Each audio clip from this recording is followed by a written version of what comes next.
Do you remember what we talked about last week? I was thinking about this Christmas tree, and I've always called it the kid Christmas tree because, the fancy one, usually Mom does it. Sometimes Bella would help me. But the kid one, everybody just kind of goes and do it. And I thought, you know what? It's not a kid Christmas tree.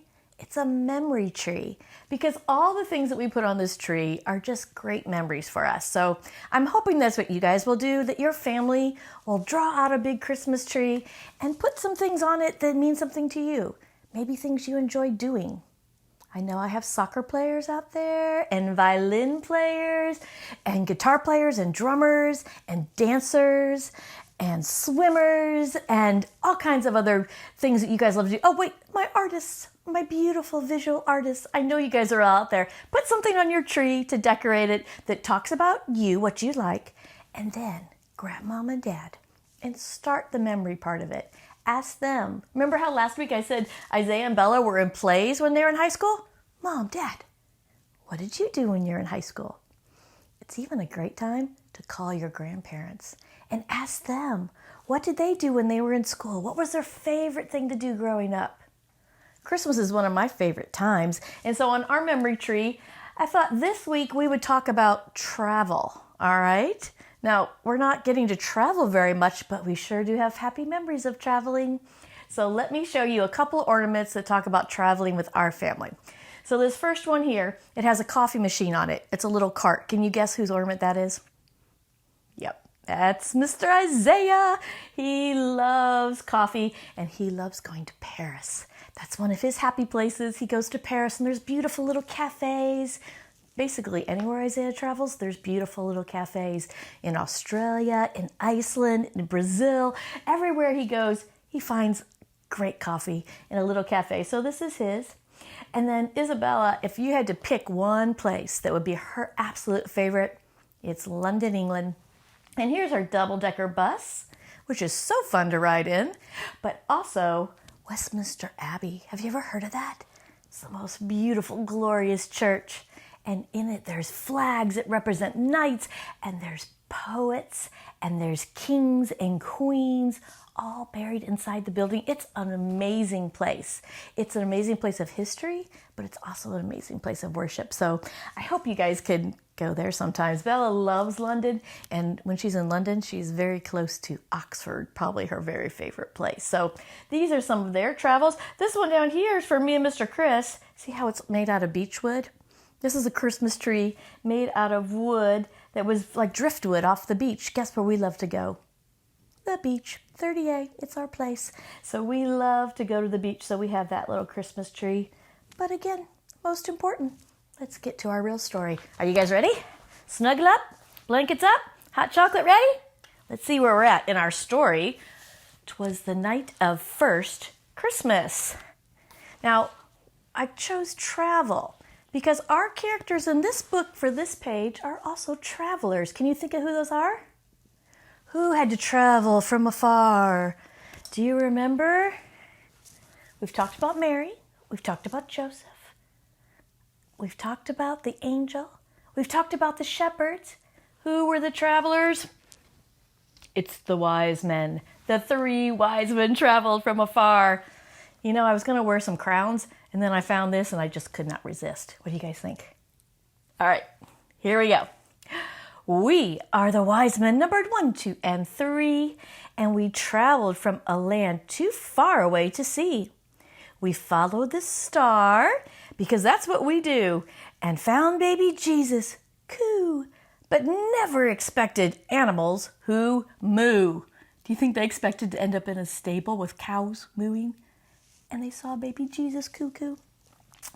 Some call us wise and some call us kings, but most of the time, all you hear about are the things that we brought to the child so precious and new.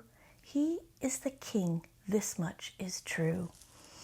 But to us, he is more, and we vowed to protect the birth of God's son when Herod would object.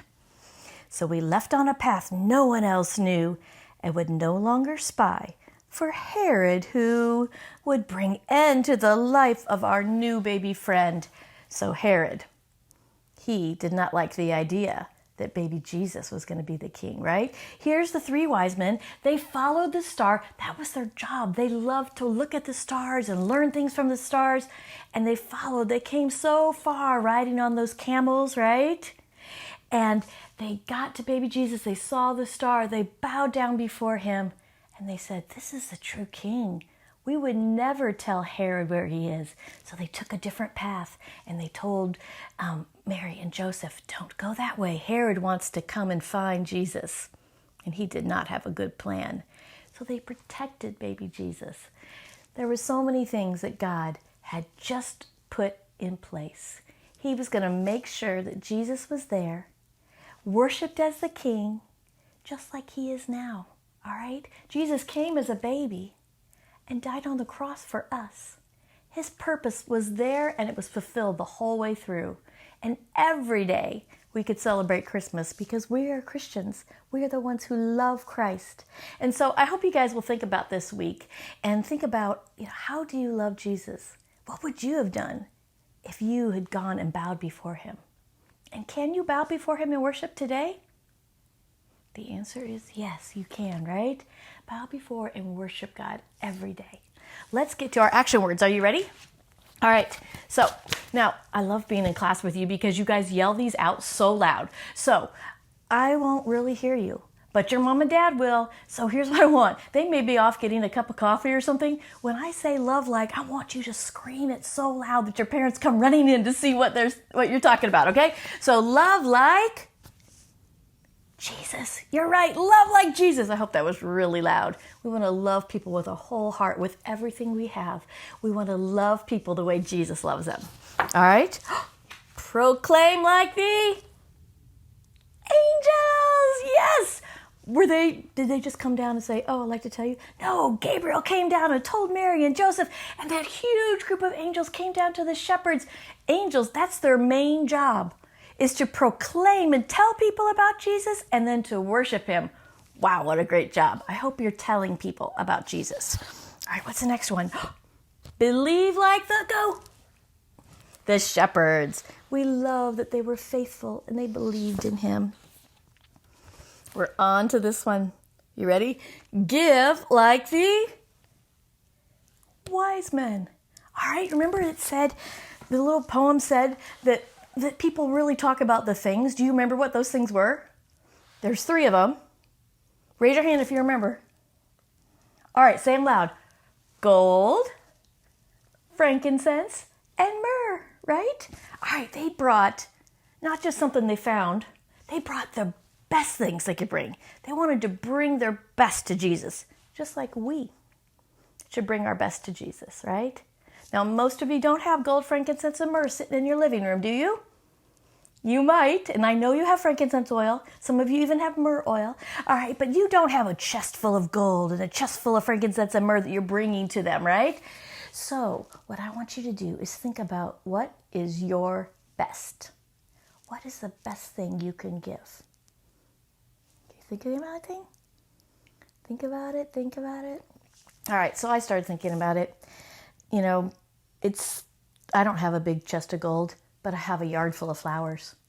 And I love to be able to put those in a jar and just put them on my neighbors' steps, on their porches. Could you do that this week? Another thing I love is getting art. I have so much kid art in my house. I love it so much because every time I look at it, I think about that person gave it to me. And then, you know what I have in my garden? I have little stones that kids have painted up for me. And maybe they turned them into ladybugs, or maybe they turned them into butterflies. I love getting art that way. What about cards? Who's gotten mail recently? Anybody? I'm going to tell you a secret. You're going to get some mail from me pretty soon. But send a card. Send a card to your grandma. Send a card to your friends. Surprise somebody with a card. So easy to do. And there's one more thing I was thinking about. Bella and I, we walk every day during this quarantine. And at the beginning, it was so cool because everybody was out in the yard and the sidewalks were just covered in sidewalk chalk. And they're not covered anymore. Everything's washed away. The yards are still pretty, but there's no more messages on the chalk. And I thought, what would be fun? What if we could give somebody the message of Christ? All right, what can we give to them to tell them about Jesus? And I thought, what if we took chalk, you and me, and we just wrote, you are loved. Then every person that walks by would know that they are loved by someone. They would start to think about it. Who loves like this? Who loves like this? Jesus loves like this, right? Let's give the message that Jesus gave to us. Let's proclaim the message that Jesus gave to us. Let's believe that Jesus came for every single one of us. All right? And let's give that message to our friends. So this week, see if you can find some chalk. Go out to your sidewalk, or maybe just make a little banner or a sign and put it on your window. Just say, you are loved, and see how people react.